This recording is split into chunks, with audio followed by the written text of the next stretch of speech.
students, a very warm welcome to all of you.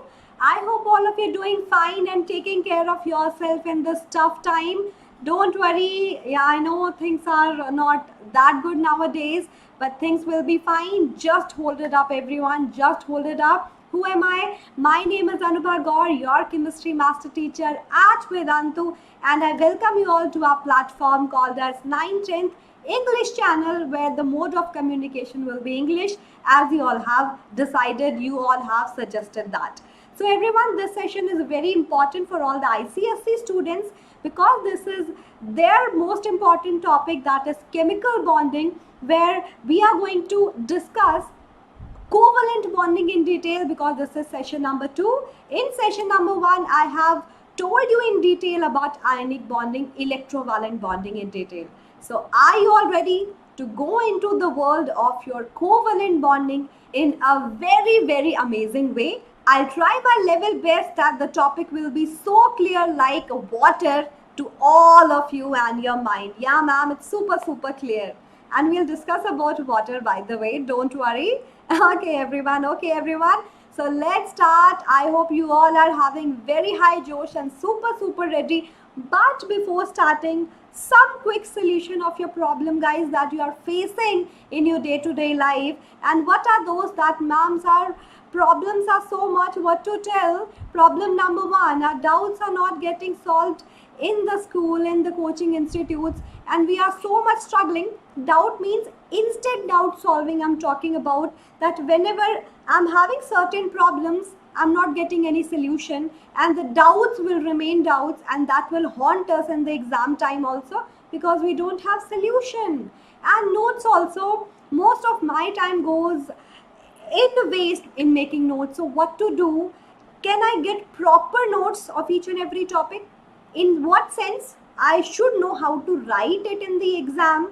There must be a proper way, and when I write it, teacher is like, if you write in this way, I can't even take 1 mark away from you. Yeah, just an assignments discussion that after every session there must be a small assignment should share with you all, and you will practice like some 8 to 10 questions, and you're like, ma'am, this topic is so clear, I have done enough practice with whatever type of questions possible, that if any question will come from this topic, I will not even lose single mark, and I'll be like, ma'am, I'm going to rock it with all the tests.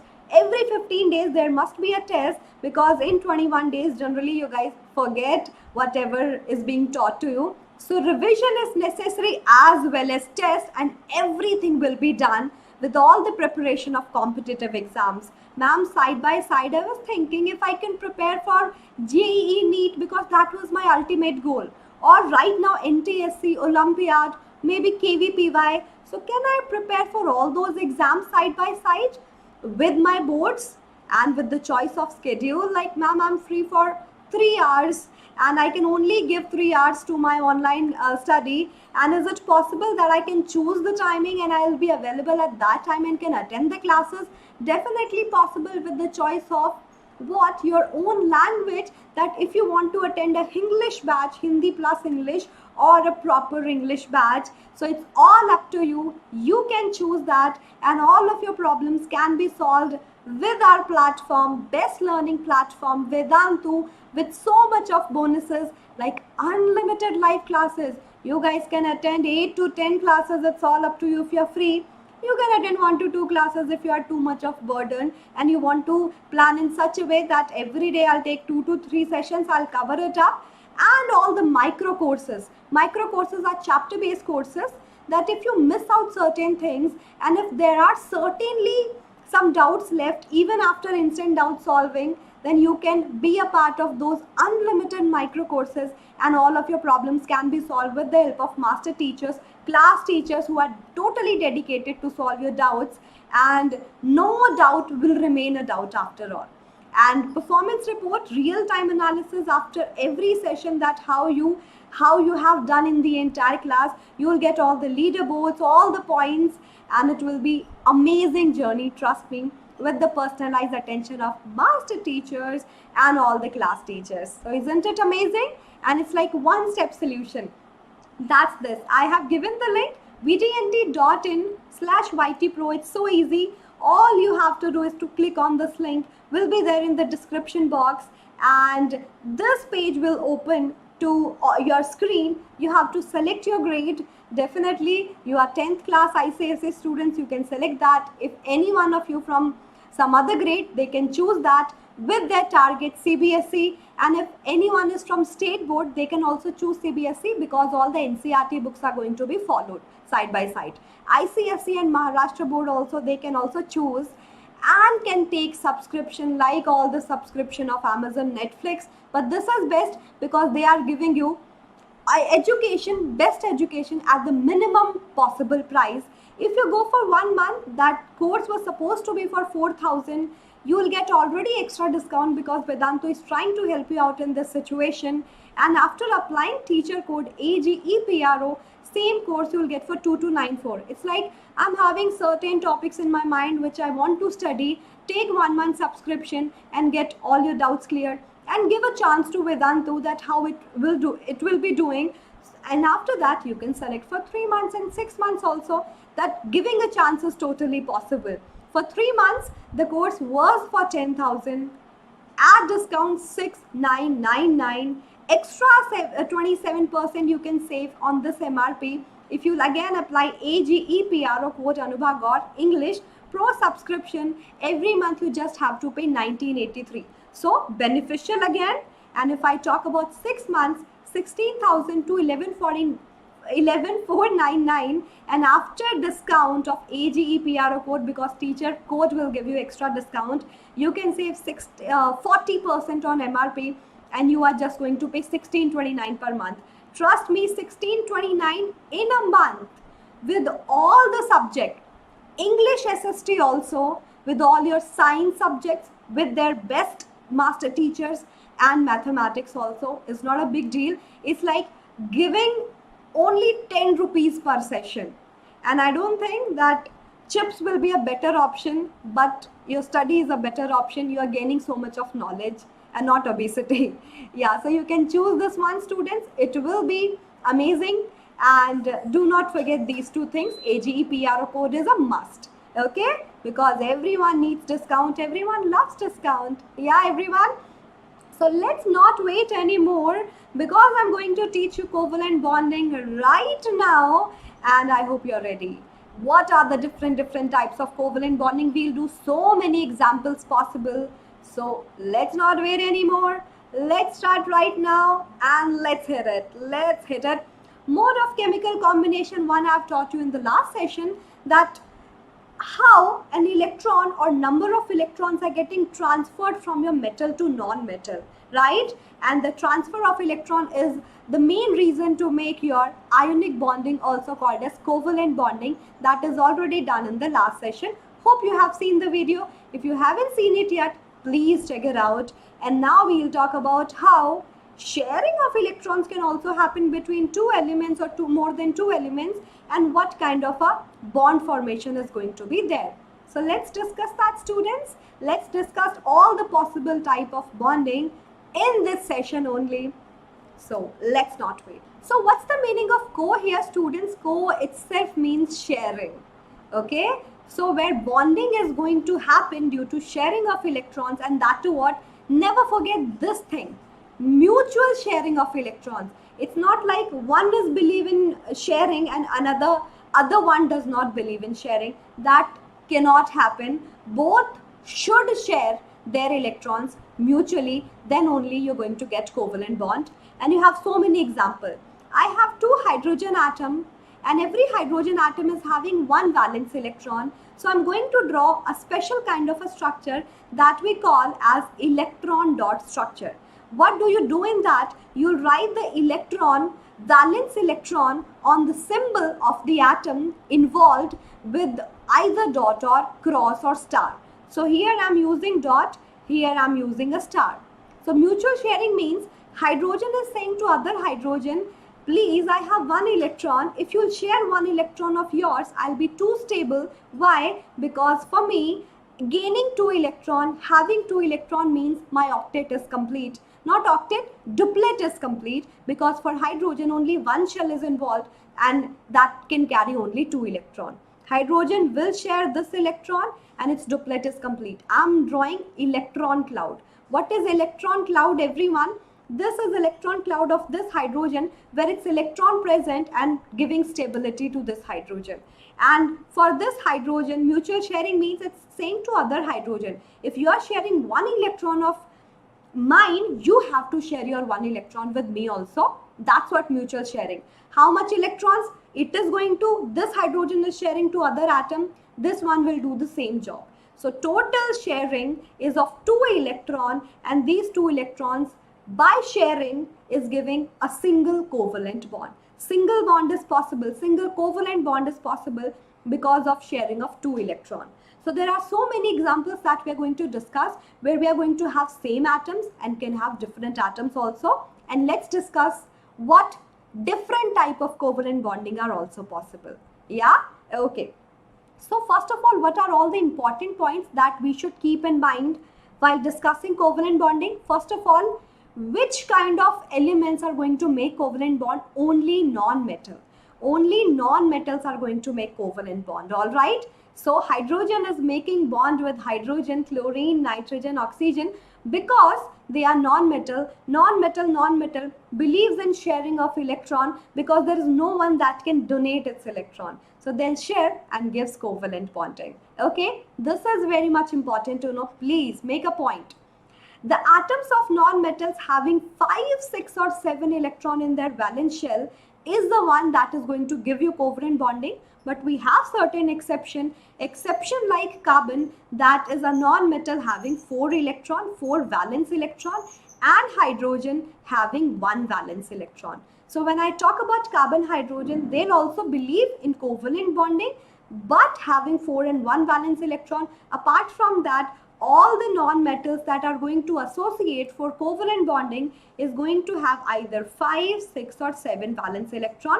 Why not 8? 8 is already octet complete. Why they are making bonding, by the way? Because they are having 5, 6, 7 and they really want to complete its octet. So valence electron if 5, it will try to share 3 electron of other atom. 6 valence electron, it will try to share 2 electron from other atom. 7, it will try to share 1 electron from other atom so that their octet will be completed. That's how they'll involve for bonding. Let's see that. Let's see some example in front of you, that how hydrogen is beautifully combining with hydrogen, how chlorine is combining with hydrogen, how carbon is combining with 4 hydrogen, and how water is formed, 1 oxygen and 2 hydrogen. We'll discuss their structure one by one. How this is possible? This is very, very easy. Let's talk about single covalent bond. Single means one covalent bond. When sharing of only 1 pair of electrons are there between 2 atoms, they will give you a single bond. Hydrogen case I've discussed. Let's talk about chlorine case. So this is chlorine. Chlorine is having 7 valence electron. If you remember that 287 is the configuration. I'm writing here 7 electron in form of dot. 1, 2, 3, 4, 5, 6, 7. First of all, I try to write electron in form of pair. Okay. And if any electron is not able to be paired, it will be a loner. So will be like that, lone pair of electron. Okay. Then I have another chlorine, again having 7 valence electron. This time I'm showing by star. 1, 2, 3, 4, 5, 6, 7. Now what I'll do, I'll take some other color and we'll try to draw the electron cloud. Chalo, karte hai. Okay, which color? Let's take blue. 7, it will share 1 electron from this chlorine because sharing is caring. They believe in caring, like we belong to the same family, non-metal. Let's believe in this mutual sharing. This chlorine, okay, let's believe in mutual sharing. You have shared your 1 electron. I also needed 1 electron. So you share your 1 electron with me and we both will be stable. And look at this. Look at the common area where these 2 chlorines are combining. There are 2 electrons, means there are 2 electrons in total to be shared. And 2 electrons means a pair of electron. That will give you a single covalent bond. 2 electron, a pair of electrons getting shared. That is giving you a single covalent bond.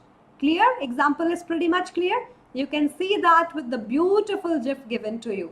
How covalent bonding between H2 is possible. All right, let's talk about the case of CH4. That's nothing but your methane. One carbon is attaching to 4 hydrogen. Look at this. My carbon was having 4 electron in its valence shell.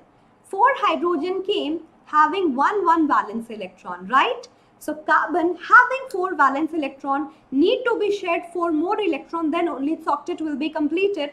Every hydrogen that is coming need to be shared its 1 electron to be stable, and that is what is happening here. Hydrogen coming with 1 electron combining with taking 1 electron from the carbon. Look at this. Taking 1 electron of carbon getting stable, sharing 1 electron of carbon getting stable, sharing 1 electron of carbon getting stable, sharing 1 electron of carbon getting stable.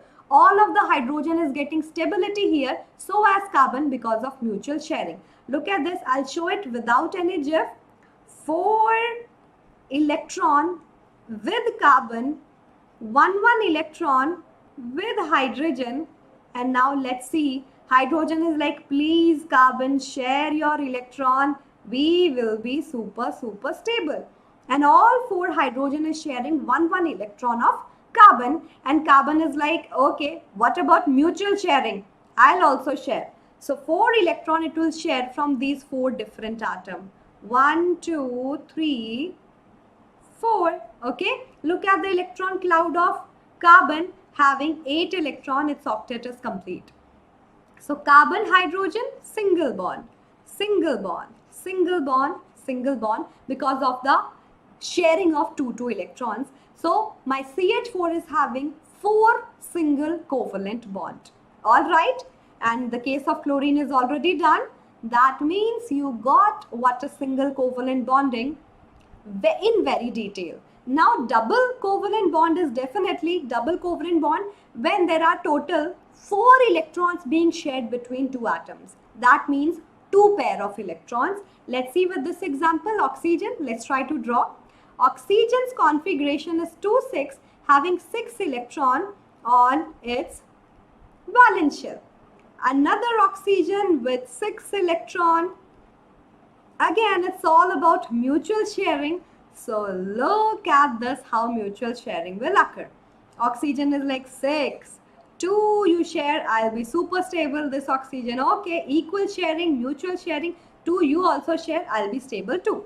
Both of the oxygen is having 8 electron after being shared. That's what we wanted to see, and that's what we see. Now don't say that, ma'am, oxygen is sharing these 2 electron of this oxygen. That means they are not going to belong from this oxygen. That's not true. These electrons are still belong to that oxygen only. Never have any confusion like this. Now look at this. In the common area, there are 4 electrons. That means 4 electron means there is a double covalent bond that is getting formed between 2 oxygen atoms. So its structure will be 2. O double bond O. Oxygen makes double covalent bond with the other oxygen atom. Okay. Between 2 atoms, when 4 electrons are being shared, that will give you a double covalent bond. Yeah, you can see that double covalent bond. Pretty much clear. Let's have one more example. What about CO2? My carbon is having 4 valence electron. 1, 2, 3, 4. My oxygen is having 6 valence electron. How they are combining? My oxygen is having 6 valence electron. Look at the beauty. Every carbon needed 4 electron to get stable, means sharing of 4 electron, and every oxygen needed 2 more electrons to be shared. So this oxygen is telling, hey carbon, share your 2 electron, I'll be stable. This oxygen, share your 2 electron carbon, I'll be stable. So both of the oxygen is getting stable. Very nice. And carbon, mutual sharing. It is telling to both the oxygen, I have shared total 4. 2 with each of you, you will do the same job. So it will share 2 of this and 2 from this. And look at this, carbon in total sharing 2 electron, 2 electron, and in total this carbon with oxygen is sharing 4 electron, and there is a double covalent bond. This carbon oxygen, 4 electrons being shared, a double covalent bond. So structure of CO2 is C double bond O, C double bond O. I am getting 2 double covalent bond here. Okay, I am getting 2 double covalent bond here. 4 electrons being shared with each and every carbon-oxygen bond. Very easy, not at all difficult. Let's talk about triple covalent bond. Definitely now where 3 pair of electrons being shared between the 2 atoms. Let's see this example. Nitrogen, nitrogen. Very easy. Nitrogen is going to have 5 valence electron having this configuration 1, 2, 3, 4, 5. Now you are seeing this that mom is very cleverly writing 3 electrons on this side. Very cleverly writing 3 electrons on this side. The reason is to make the structure looks a bit neat, because I know 3 electrons are being shared every time, because for completing its octet 3 electrons are needed to be shared. So 5 of its own, 3 it will share from this and stable. 5 of its own, 3 it will be shared from this nitrogen and getting stable, and sharing 3 electron, and in total 6 electrons are being shared, 3 pair of electrons are being shared. That means I'm going to get a triple bond, triple covalent bond between 2 nitrogen. Nitrogen, triple bond nitrogen. You can also show these electrons that are not participating. Okay, same with oxygen, you can do the same job. Yeah, so this example is pretty much clear. We can discuss one more example here, that how this carbon is connecting to one of the hydrogen and nitrogen. How come? Carbon is having 4 valence electron, nitrogen is having 5 valence electron. So look at this, why I'm writing in this way. Carbon needed to share 4 electron in total, nitrogen 5 and hydrogen 1. So this nitrogen is like 5 of my own, 3 I will share from carbon and getting stable. Hydrogen 1 of my own, 1 I'll share from definitely carbon and I'll be getting stable. What about my carbon everyone? Carbon need to share 4 electron. So that's what it do. It will share 4 electron in what sense? Mutual sharing. Again 3 also it will share from nitrogen. 1 also it will share from this hydrogen. So carbon, triple bond nitrogen, because total 6 electrons being shared, and a single bond with this hydrogen because an electron pair is getting shared. Isn't it easy? बहुत easy है. I think now you know the concept of a single, double and triple covalent bond. Quadruple covalent bond is not possible. याद रखना, ठीक है? Now let's talk about electronegativity, and this is going to be very important thing, because we need to talk about different type of covalent bonding, and this is like, this should be known. Okay, the tendency to attract the shared pair of electron is something that is called as electronegativity, and that I've taught you in the last session also. If I talk about this molecule everyone, that's HCl, the tendency of an atom to attract the shared pair of electron more towards itself. When one of the atom is more electronegative than the other, it is kind of attracting these shared pair of electron between them. Hydrogen is having 1 valence electron, chlorine is having 7 valence electron. Hydrogen is going to share 1 electron with it, chlorine is going to share 1 electron with it. So in total they shared 2 electrons and got a single bond. And now this shared pair of electron is more attracted by chlorine being more electronegative. And due to this, what is going to occur? As these electrons are more towards chlorine, slight charge is going to develop on the atom. It's going away. Electrons are going a bit away from hydrogen. So slight positive, delta positive for small change, and then slight negative. Why slight? Because of having these electron more towards itself. So slight change, not proper positive negative. That can only happen due to proper transfer of electron. And as we are seeing in our covalent bond, that is formed only by sharing, charge development is going to occur, polarity is getting generated, poles formation, opposite charge.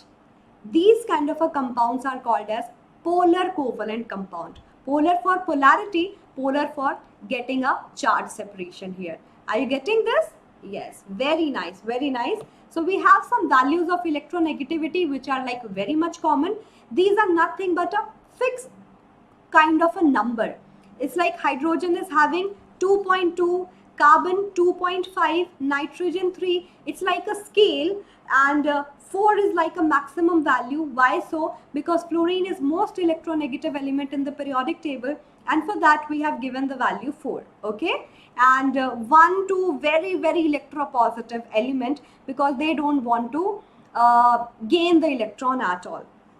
4.1 chlorine, 3.2 oxygen, 3.5 fluorine, 4.0. These are some of the data that you know now. So I hope polar covalent bond is pretty much clear. When two atoms are having a good difference of electronegativity, then one electrons are being more pulled by one of the atom, and slight charge separation is going to occur. And to be very honest, at that time, electronegativity difference to get polar covalent bond is around 0.5 to 1.7. There must be a difference of the two atoms from 0.5 to 1.7. Around 1.7 means highly polar covalent, around 0.5, 0.6 weakly polar. Okay, so it's like these kind of a value. HF is highly polar. Hydrogen is having an electronegativity of, that I've shown you in the last slide. Look at this, 2.2. Okay, 2.2. That's hydrogen. Okay, let's see that. 2.2 for hydrogen, and when I talk about fluorine, that is 4.0. Look at this difference, you can see that. Okay, so this is highly polar. Electrons are getting transferred more towards fluorine, so slight charge separation is going to occur. We can see it here, how hydrogen is combining with fluorine. It's like hydrogen is getting slightly positive charge and electrons are being pulled more towards fluorine, so slightly negative charge. All right, highly polar. Now we have so many other examples also. Look at this, water, ammonia, hydrogen fluoride. We have already discussed how water is also polar covalent compound, because the structure is like an inverted V, hydrogen, oxygen, hydrogen, H2O. Oxygen is getting slight negative charge because these shared pair of electrons are being pulled more towards oxygen. That's why that's getting slight negative and these are getting slight positive charge. Same with ammonia. If I discuss the structure, one nitrogen overall is having 5 valence electron.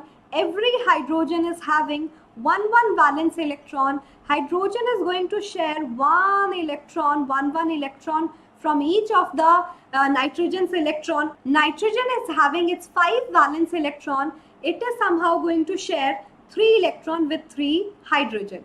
So nitrogen is making single covalent bond with each and every hydrogen, and these 2 electrons are not being used and is present in form of a lone pair. Right? Charge separation, why? Because nitrogen is more electronegative than hydrogen and electrons are being pulled more towards nitrogen. So slight negative, slight positive. So you know now what are the polar covalent compounds. What will be my non-polar covalent compounds? Name is giving you the answer. Where there is no polarity, where there is no charge separation. So when we have two atoms having negligible difference of electronegativity, then the kind of covalent bond I'm going to get will be non-polar one, and generally that happens when I'm going to have same non-metal and the kind of their diatomic, triatomic kind of molecule. So hydrogen and hydrogen means there is no difference in electronegativity. Electronegativity difference is 0, so they are kind of what? Non-polar covalent compound. Okay, very easy. Now you know this concept also. Now what all are the conditions for the formation of covalent compound? Let's talk about all the conditions, everyone. Let's talk about. First of all, both the atoms should have high electronegativity. When I have both the atoms, what does that mean when I'm talking about high electronegativity? That means they both are non-metals and want to share each other's electron. Because if any of the atom will be there having less electronegativity, very less electronegativity, that must be a metal. And that will give you electrovalent compound. So both of the two elements having more electronegativity totally means they are non-metal and having tendency to either attract the electron or share electron. Both the atoms should have high electron affinity. Again, previous topic, high electron affinity means more tendency to attract the electron. It's like if I'm talking about fluorine, it will definitely make covalent bond because it has high electron affinity, more tendency to attract the electron. Yeah, both the atoms should have high ionization energy. That means it must not easy for them to lose electron, because they don't want to lose electron, then it will be metal. They have this tendency to gain electron. So high electron affinity, high ionization energy means very high amount of energy needed to lose electron. They don't want to lose electron. That's what we want. Otherwise that will be metal. So high electron negativity, high electron affinity and high ionization energy, all must be high only. Yeah. So let's check your knowledge that whether you can write the electron dot structure of H2O. I think we already wrote it. Electron dot structure means, you know that, oxygen having 6 valence electron, 1, 2, 3, 4, 5, 6. Every hydrogen 1, 1. So a hydrogen sharing 1 electron from this, hydrogen sharing 1 electron from this. How they have shown? They put this hydrogen together and showing this. Okay, look at this. So single bond, and these 2 electron pair I'm having called as 2 lone pair of electron, right? What do I have? 2 lone pair of electrons. Yes, oxygen in case of water molecule is having 2 lone pair of electron. That's what its structure is. 1 oxygen attaching with 2 hydrogen atom by sharing their electron. Easy? Yes. So what are the properties of covalent compounds also? Covalent compounds are volatile with low melting and boiling point. Why they are volatile and low melting and boiling point? Because their force of attraction is not very strong. Let's talk about this example. I have CCl4, which is quite a non-polar covalent compound. And when I'm talking about the covalent bonding inside the molecule, it's kind of very strong. They are going to attach each other, share each other's electron very strongly. But when I'm talking about melting and boiling point, students, we are talking about how the force of attraction between its molecules, between its ions are going to overcome. And you can see that this kind of force of attraction called as intermolecular force of attraction between same molecules is not very strong. So this force is because this is called as a dipole interaction, right? So that is not very strong between different molecule. Inside the molecule it's very strong. Yeah. So this force of attraction can be easily overcome. So they have low melting and boiling point. More of volatile in nature also means their boiling point can be easily achieved. So they are more of like volatile. You know the example of acetone, nail polish remover, alcohol, they are kind of volatile. My petrol, diesel and all, they are kind of volatile because they are covalent compounds, and apart from that, they are very much volatile, easily convert to vapors, right? Yeah, because their force of attraction, their intermolecular force of attraction is not very strong. So do remember that they are gases, liquid or soft solid, generally not solid. Some of them are there, but like very soft one. Generally gases or in liquid form, yeah, because they don't have very strong force of attraction. Apart from that, they are non-conductor of electricity. Why? Because they are not having ions, not conductor of electricity in either in solid, molten or any aqueous state, because they don't have free ions. But if I talk about polar covalent compound, you know that slight charge separation is there. So they can conduct electricity not very strongly but feebly. That's possible. Yeah. And they are soluble in polar solvent. It's like polar covalent soluble, dissolve in polar solvent. Non-polar covalent is going to dissolve in non-polar one. It's like a statement like, dissolve, like. So do remember it. Whatever is the kind of solvent that is going to be dissolved in that kind of a substance only. It's like if I'm talking about HCl, it's kind of polar, so that can be dissolved in water because that's also polar, right? If I talk about my bromine, non-polar, chlorine, non-polar, that can dissolve in a solvent like CCl4, carbon tetrachloride, non-polar. All right, so look at this. This point should be pretty clear in your mind. Apart from that, some polar covalent compounds ionize in their solution and can act as electrolyte. Again, for the same thing, that means they can ionize and they can conduct electricity, and that is polar covalent only. I have told you the example of HCl. As soon as we put it into water, it will ionize. Water molecules are going to gather around it and ionizing, helping it into ionizing. So H positive with H2O, I am going to get hydronium ions, and chloride, aqueous chloride ions. Free ions can conduct electricity, so I can call it as an electrolyte also.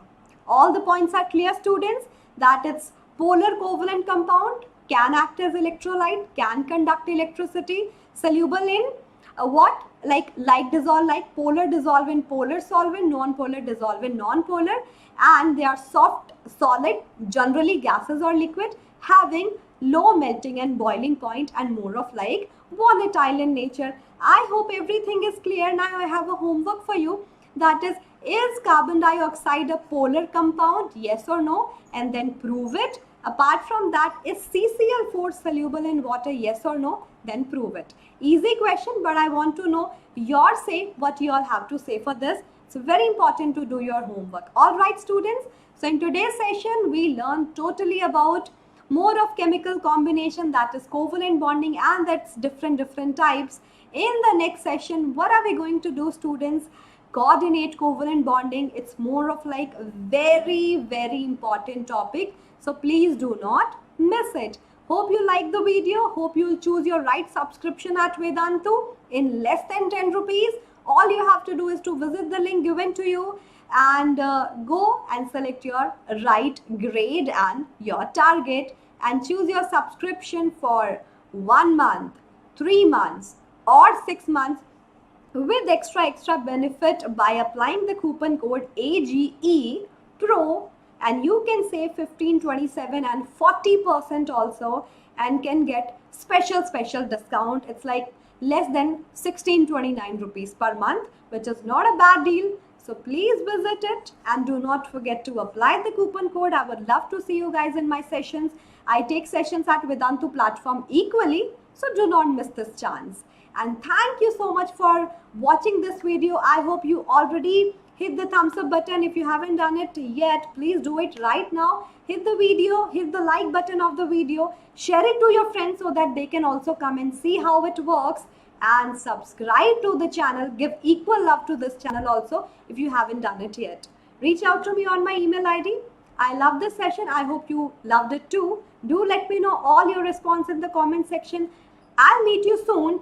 Until then, take care of yourself. Bye-bye. Have fun and keep revising with Vedantu. Bye-bye, everyone.